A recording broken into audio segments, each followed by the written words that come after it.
In your book, this is section 4-2, Isosceles and Equilateral Triangles.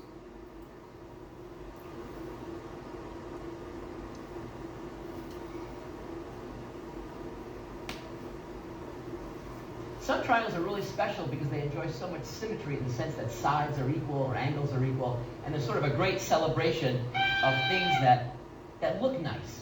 So let's talk about the famous isosceles triangle.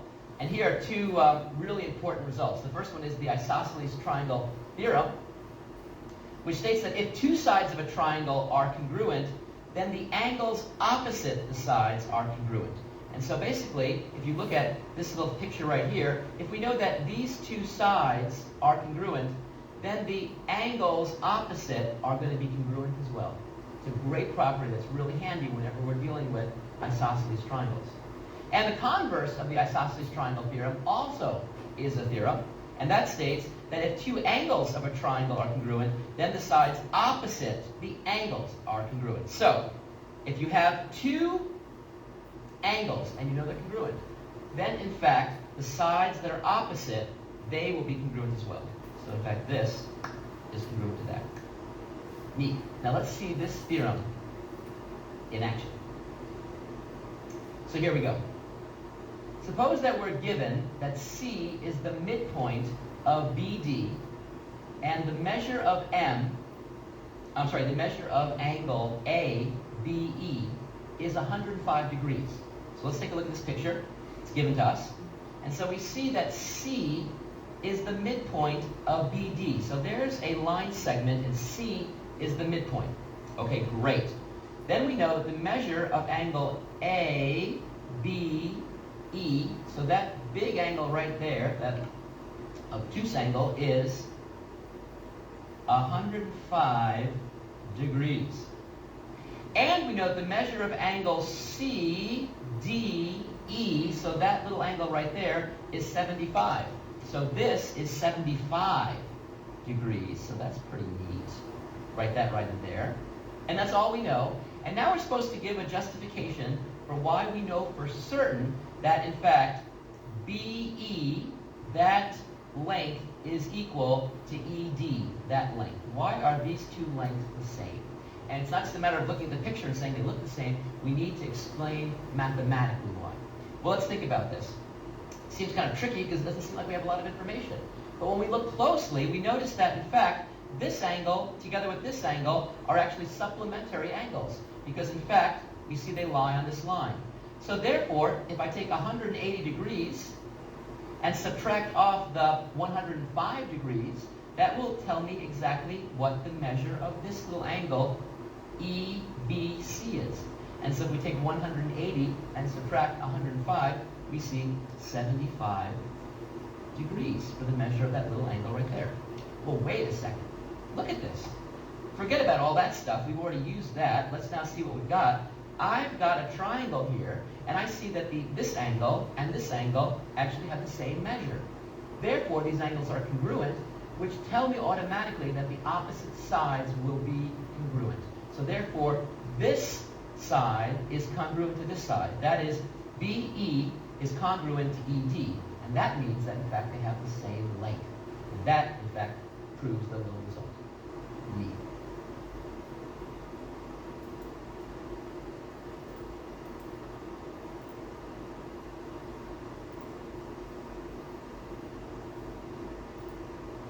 Suppose someone gives us this little figure right here and says, can you figure out what the angle of Q is? What is its measure? So I want to find the measure for Q. Well, I don't know a lot of stuff. I know that the measure of this angle P seems to be x degrees, but x is an unknown.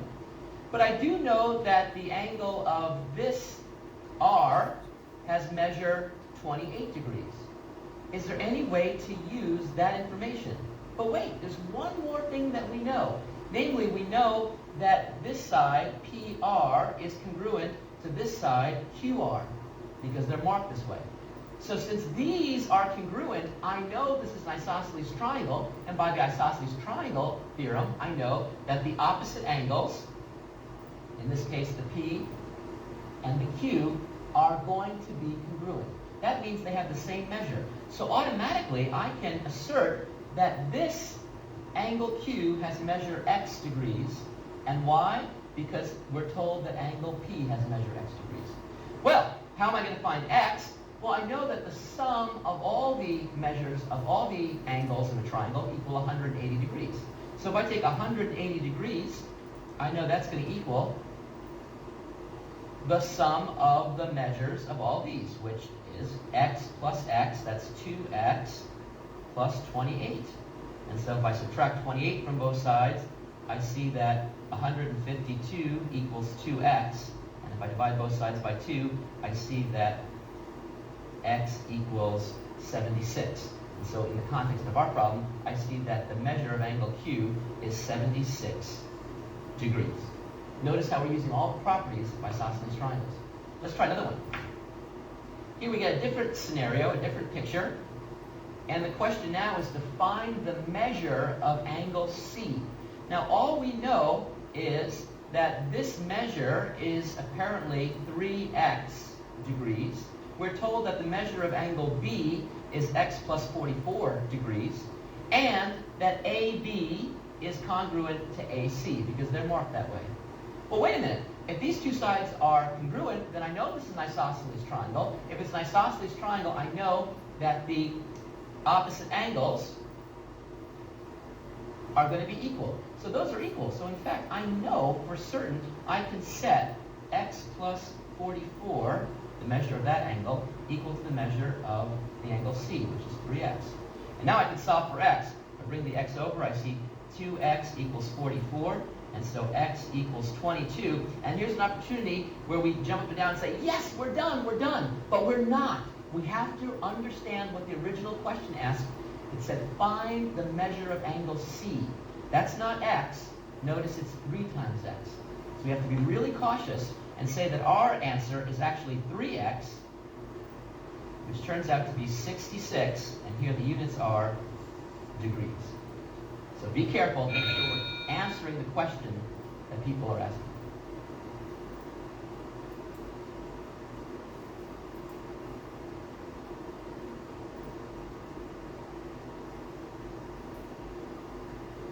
There are two really neat corollaries to the isosceles triangle theorem, and I want to share them with you. The first one involves equilateral triangles, and it says that if a triangle is equilateral, then it is equiangular. So that means that if all 3 sides are congruent, that implies that all 3 angles are also congruent. And similarly, we can study equiangular triangles, and we have the following result, which states that if a triangle is equiangular, then it's equilateral. That means that if all 3 angles of a triangle are equal or congruent, they have equal measure, then in fact their lengths are all going to be congruent. The lengths of those sides.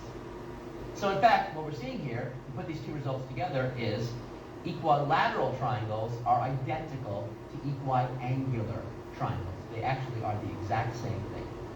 If you're one, then you're the other. If you're the other, then you're the one. Let's take a look at some examples.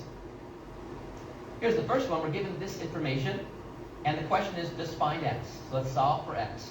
So it's sort of a fun algebra question that appears in geometry. That's sort of neat. Well, what do we know? Well, I see that, in fact, by these markings, all the sides are congruent. That means this is an equilateral triangle, which by the result we just talked about means it's equiangular, which means all the angles are going to be the same. Well, if all the angles are going to be the same, and we know that they add up to 180 degrees, then we know each one has to be 60. 60 plus 60 is 120, plus 60 is 180. So therefore, this angle, which we're told to be 2x plus 10, where that x is some unknown, that has to be 60. And so if I solve, I see 2x equals 50, and so x equals 25. And here's an example where the only question is just find x, and so I found it. Turns out it's 25. Neat. Let's try another one. Here, the question and challenge for us is to see if we can figure out the value for the unknown t. So we want to solve for t. But by this diagram, we see that these angles apparently are all congruent to one another. Therefore, this is an equiangular triangle, which we know from our previous result is also equilateral, which means that all the sides are congruent. Well, great. If all the sides are congruent, then this length will equal that length. And one of the lengths is given as 2t plus 13, while the other is given as 5t plus 1. And we know they're equal, so I can now solve this equation. If I bring the 2t over here, I see a 3t. If I bring the 1 over to here, subtract it, I see a 12.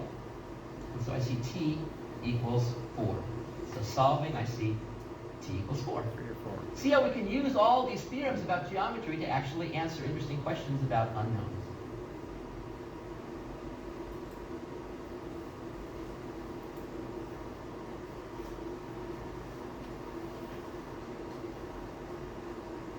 All right, let's prove a fun little theorem for ourselves.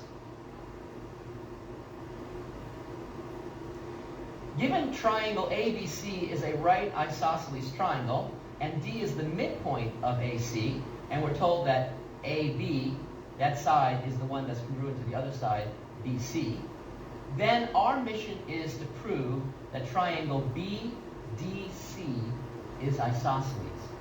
Now we have to draw a picture of this, and it's going to be really convenient to draw this in the coordinate plane. This is a great opportunity for us to return to the coordinate plane. I know that the triangle is a right triangle, so let me remind you that that means that we have the luxury of actually having one of the corners be the origin, and the legs will actually reside along the x and the y axes. So we can only do this with right triangles, but it's a great luxury that I want to take advantage of. Okay, now what do I know? So I've got A, B, C. It's a right triangle. So I'll indicate that like this. And I know that D is the midpoint of AC. So I'll just visually draw that in. And I'm going to call this D. And now what am I supposed to show? I'm supposed to show that the triangle BDC, so this triangle right here,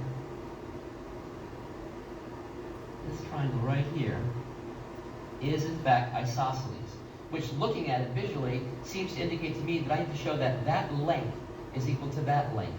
Well, I know there's a distance formula, and so I can actually use the distance formula to compute this length, the distance between these 2 points, and this length, and see if they're the same. If they're the same, I'm done. Well, I don't know the coordinates of any points, but now I'm allowed to actually pick them and just call them unknown letters. So here I go. There's a couple things we do know. We know my favorite point, B, that's the origin, so I know the coordinates there are 0, 0. So that's great. We also know that the y-coordinate of C is 0 because it lies on the x-axis. But I don't know the x value, so I'm going to let it be an unknown. Now I could, say, call it like m. That would be fine. But notice that at some point I'm going to want to find a midpoint, which means I'm going to take half of that. So let me start off by actually calling this 2 times an unknown. So when I take half of it, I'm going to be able to easily find that midpoint. So I'm going to call the coordinates of this point 2r, 0. And I'm going to use the same idea here, and I'm going to call this point 0, because there's no movement in the x direction, and I'm going to call this 2s. Now, I can use the midpoint formula to actually find the coordinates of D. What is it? Well, what do? I take the x values and add them up. So I take 2r plus 0, and then I divide by 2. So I just get r. So I see that the x coordinate for D is going to be r. And the y coordinate, I add these 2 values up. 2s plus 0 is just 2s. Divided by 2, I just get s. And so see, the coordinates of the midpoint are just rs. And notice how nice they are. There's no halves or fractions. Well, now I've got to compute distance, and that we can do that pretty easily. Let's find the distance between B and D, or the length of that line segment. Well, that equals the square root of, I take the differences in the x, so that's r minus 0 squared, and the differences in the y, that's s minus 0 squared. Well, those zeros really don't impact things too much, and so I'm just left with the square root of r squared plus s squared. It looks a little bit abstract, but that's okay. I'm not asked to find the value. I'm just supposed to compare that value to this length. So let's now compute the other length. So here we go, computing the other length. That's going to be the length of CD. That equals the square root, and we're going to use the same formula. So we look at the difference in the x's. So that's going to be 2r minus r. Well, 2r minus r is just r, and then I square that difference. Plus, and then I take 0 and I subtract off s. That gives me a negative s, but then I square it, and remember, negative s squared is just the same thing as s squared. And so I get that for that distance. And it still looks abstract, but notice something. These are the exact same quantities. Square root of r squared plus s squared, square root of r squared plus s squared. So I see for certain that this has the same length, BD has the same length as CD. And therefore, since these lengths are equal, these two line segments are congruent, and that means that this triangle is isosceles. So there you have it. You can see a wonderful example where using the coordinate plane allows us to prove this really cool theorem. Congratulations and have fun proving theorems for yourself. See you soon.